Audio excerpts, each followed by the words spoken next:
குறைஞ்சது ஒரு 400 இன்ஃப்ளூயன்சர்ஸ் ஒரு இன்றைக்கி தோத்துட்டாங்க அந்த கட்சி. ஸோ அவங்க சைடில் இருந்து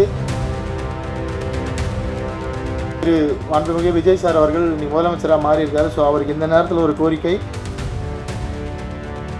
அந்த திரௌபதி 2 நான் ரிலீஸ் பண்ண டைம் தப்பு மாஸ்டர், என் மேலே தான் அது வந்து முழுக்க நான் வந்து ப்ரொடியூசர்கிட்ட ஃபைட் பண்ணி நாங்கள் ஒரு டேட் வச்சுருந்தோம், ஜனவரி 30 இல்லைனா ஃபெப்ரவரி ரிலீஸ் பண்ணலான்னு.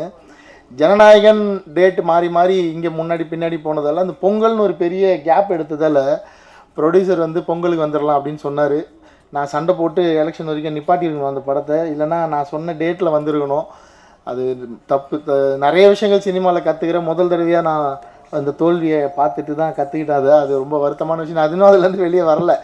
ஏன்னா ரொம்ப கஷ்டப்பட்டு எடுத்த படம். இன்றைக்கி சினிமா வந்து முன்னாடி ரசிகர்கள் இருந்த மாதிரி இல்லை. இன்றைக்கி சினிமா வந்து இன்ஃப்ளூயன்சர்ஸ் கையில் இருக்குது. ஒரு படம் வந்து எப்படி ஓடணும், ஓடக்கூடாது, யார் படம் ஜெயிக்கணும், இதெல்லாம் வெளியே இருந்து இன்ஃப்ளூயன்சர்ஸ் முடிவு பண்ணுறாங்க. முன்னாடி வந்து விமர்சகர்களும் பத்திரிகையாளர்களும் வந்து நல்ல விமர்சனம் கொடுத்து படங்களை ஜெயிக்க வச்சாங்க. இன்றைக்கி அவங்களையும் தாண்டி சோஷியல் மீடியா இன்ஃப்ளூயன்சர்ஸ் கையில் போயிடுச்சு. அது இன்றைக்கி ஒரு மிகப்பெரிய ஒரு சக்தியாக தான் இருக்குது. அது நல்லதாக கெட்டதாக தெரியல. ஏன்னா நிறைய படங்கள் ஓடுறதும் அந்த சோஷியல் மீடியா இன்ஃப்ளூயன்சர்ஸ்னால தான். சில படங்களை வந்து முடிக்கணும் சித்தாந்தமாக அதை வந்து முடிவு பண்ணிடுறாங்க முன்கூட்டியே. அப்படி எனக்கு நிறைய நடந்திருக்கு திரௌபதி 2ல். அதெல்லாம் இப்போ பேசி பிரயோஜனம் இல்லை, பேச வேண்டிய மேடையும் இது இல்லை. ஸோ ஆனால் ஓடிடியில் கொண்டு வந்து சேர்க்கணும் அந்த படத்தை. அங்கேயுமே எனக்கு வந்து அரசியல் நிறைய தலையிட்டு திரௌபதி 2 ஓடிடியிலும் கொண்டு வர முடியல. அதனால் இந்த இடத்துல ஒரு முக்கியமான கோரிக்கை இவனை வச்சிடறேன். மத்திய அரசில் வேவ்ஸ் அப்படின்ற ஒரு ஓடிடி இருக்குது. நம்ம தமிழ் சினிமாலே எத்தனை பேருக்கு தெரியும் தெரில, பேரரசு சாருக்கே தெரியுமான்னு தெரியல. அரசாங்கத்தின் சார்பில் 2024ஆம் ஆண்டு வேவ்ஸ் அப்படின்னு ஒரு ஓடிடி பிரச்சார் பாரதி அஃபிஷியலாகவே லான்ச் பண்ணி இன்றைக்கி அதில் வந்து ஆயிரக்கணக்கான படங்கள் இருக்குது.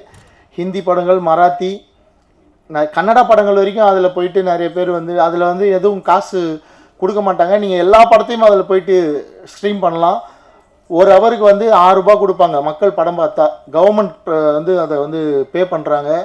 அந்த மாதிரி தமிழ்நாடு அரசு இன்றைக்கி வந்து நம்ம தமிழ் சினிமாவில் இருந்த ஒரு மிகப்பெரிய கதாநாயகன் திரு மாண்புமிகு விஜய் சார் அவர்கள் இன்றைக்கி முதலமைச்சராக மாறி இருக்காரு. ஸோ அவருக்கு இந்த நேரத்தில் ஒரு கோரிக்கை, தமிழ் சினிமாவுக்குன்னு ஒரு பிரத்யேகமான ஒரு ஓடிடி நீங்கள் வந்து உருவாக்கணும். எப்படி மத்திய அரசால் அதை கட்டுப்படுத்தி நடத்த முடியுதோ வெற்றிகரமாக வேவ்ஸ்ன்ற பேரில், அது மாதிரி தமிழ்நாடு அரசும் அதை வந்து நடத்தலாம். நீங்கள் உங்களுக்கு அதை பற்றின புரிதல் நிறைய இருக்கும் விஜய் சார். ஸோ இந்த நேரத்தில் ஒரு கோரிக்கை வச்சுக்கிறேன். என்னென்னா, இப்போது சிலம்பம் மாதிரி படங்கள்லாம் நிச்சயமாக ஓடிடி வந்து அவ்வளோ சீக்கிரம் வந்து எட்டி கூட பார்க்க மாட்டாங்க, ப்ரிஃபர் கூட பண்ண மாட்டாங்க. ஏன்னா அதுவுமே ஒரு பெரிய லாபிக்குள்ளே இருக்குது. ஒரு சிலர் தன்னுடைய சொந்த செல்வாக்கை பயன்படுத்தி மட்டுமே ஓடிடிக்குள்ளே வந்து படங்கள் விற்றுட்ருக்கிற காலமாக இருக்குது. நல்ல படங்கள் எடுத்தாலாம் ஓடிடிக்குள்ளே போகிறது அவ்வளோ ஈஸி இல்லை. நம்ம வந்து அமேசான் மாதிரி ஓடிடி தளங்களில் ஃப்ரீயாக படம் கொடுக்குறோம்.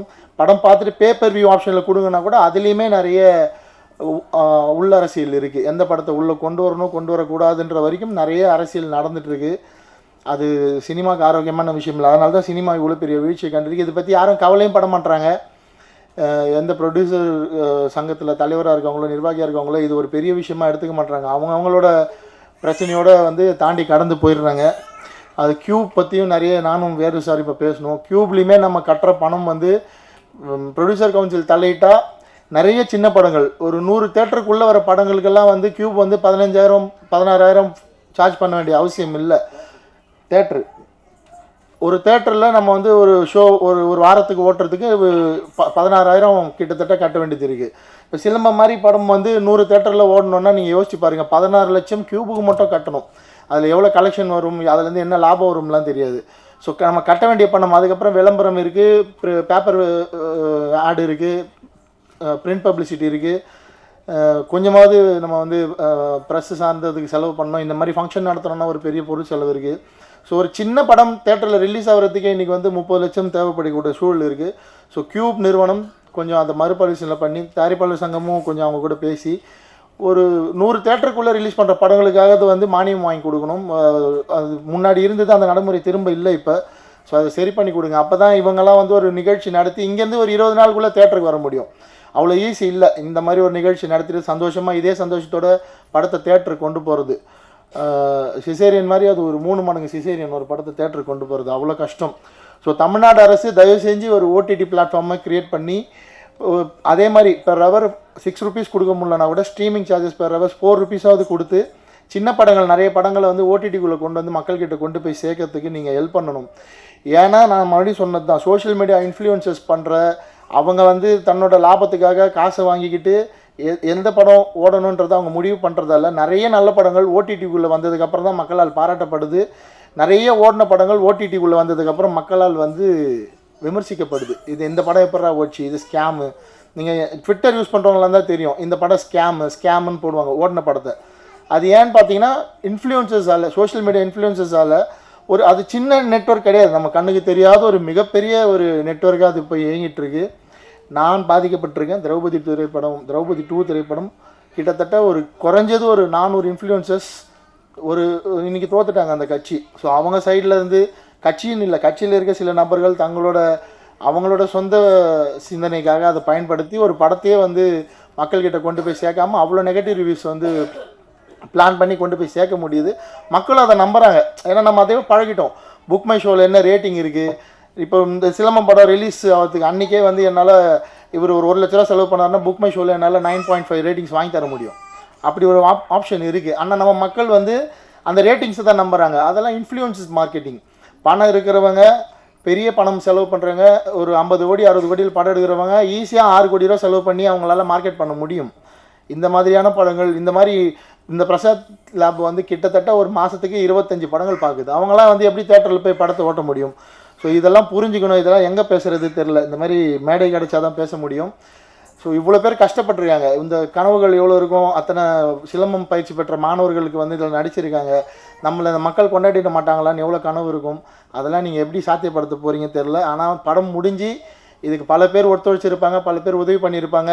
மியூசிக் டைரக்டர் சார் வந்து எவ்வளோ குவாலிட்டியாக ஒர்க் பண்ணியிருக்காரு. அவர் பேசுகிறப்பே தெரியுது அவரோட குவாலிட்டி. கேமராமேன் ஆகட்டும், ஒர்க் பண்ண ஒரு சின்ன டெக்னீஷியன் வரைக்குமே சொல்கிறேன். ஒரு ஆர்ட் டிபார்ட்மெண்ட் ஒர்க் பண்ண ஆர்ட் செட் அசிஸ்டன்ட் வரைக்குமே எவ்வளோ இதுக்கு வந்து ஒத்துழைச்சிருப்பாங்க. அவ்வளோ பேரோட கனவும் அவ்வளோ பேருடைய உழைப்பும் வெற்றி பெறணும். அதுக்காக கொஞ்சம் இந்த இன்ஃப்ளூயன்சஸ்லாம் உங்களோட பர்சனல் சித்தாந்தங்கள் அதெல்லாம் வச்சுட்டு எல்லா படத்துக்கும் வாங்குற மாதிரி பேமெண்ட் வாங்காமல் இந்த படங்களுக்கு கொஞ்சம் சின்ன பேமெண்ட்டாக நீங்களும் ஸ்லாட்டை மாற்றி இவங்களையும் கொண்டு போய் ஒரு ட்விட்டரில் சிலம்பம் பற்றின ஒரு ட்வீட் போடணுன்னா நீங்கள் வாங்குகிற பேமெண்ட்டை குறைச்சிக்கோங்க. நீங்கள் நல்லா இருக்கணும்னா சினிமா நல்லா இருக்கணும். சினிமா தான் உங்களுக்கு வந்து சோறு போடுது. அதை வந்து மைண்டில் வச்சுக்கோங்க. ஸோ இன்ஃப்ளூயன்சஸ்னால் நம்ம வந்து பெரிய படங்கள், பெரிய டெக்னீஷியன்ஸ் கூட தான் ட்ராவல் பண்ணணும், அதுதான் மதிப்புன்னு நினைக்காம சின்ன படங்களுக்கும் தயவு செஞ்சு ஒர்க் பண்ணுங்கள். ரொம்ப சந்தோஷம் இப்படி ஒரு நிகழ்வில் வந்து கலந்துக்கிட்டது. நான் சமீபமாக எங்கேயும் வரதில்லை. ஏன்னா எனக்கு இந்த திரௌபதி 2லேருந்து கொஞ்சம் வெளியே வரத்துக்கே பெரிய கேப் ஆகிடுச்சு. நான் இதுக்கும் வரமாட்டேன்னு தான் சொன்னேன். ஒரு ஸ்டண்ட் கலைஞர் இயக்குனர் ஆகிறது வந்து சாதாரண விஷயம் இல்லை. அது ஒரு பெரிய முயற்சி. அந்த முயற்சிக்கு வந்து உறுதுணையாக நிற்கணும், துணையாக நிற்கணும் அப்படின்ற ஒரே காரணம் தான் கிளம்பி வந்துட்டேன். எவ்வளோ முக்கியமான வேலையாக இருந்தாலும் விட்டுரு. முதல்ல என்னுடைய மனமார்ந்த வாழ்த்துக்கள் சிலம்பம் பட குழுவினருக்கு. இந்த படம் மிகப்பெரிய வெற்றி அடையட்டும். இன்னொரு முக்கியமான காரணம் இருக்குது. அண்ணன் நேற்று எனக்கு ட்ரெய்லர் அனுப்பினார். ட்ரெய்லர் பார்த்தேன். அந்த ட்ரெய்லர் வந்து இது எதை அடிப்படையாக கொண்ட படமாக இருக்குது அப்படின்னா சிலம்பம். இன்றைக்கி நம்ம ஒரு 1000 வருஷத்துக்கு முன்னாடி அங்கேருந்து அப்படியே சில விஷயங்கள்லாம் நம்ம இப்போது இன்னும் நம்ம பயன்படுத்திகிட்டு இருக்கோம். சில விஷயங்கள்லாம் நமக்கு இன்னும் நம்மளை விட்டு விலகாமல் இருக்குன்னா அதில் முக்கியமான ஒரு விஷயம் வந்து சிலம்பம். இது வந்து இப்போ ஆரம்பித்த கலை இல்லை. ஸோ இது தமிழர்களோட மரபு கலை. சிலம்பன் அப்படின்னா முருகன். ஸோ அவர் தான் இந்த சிலம்பத்துக்கு தலைவர்.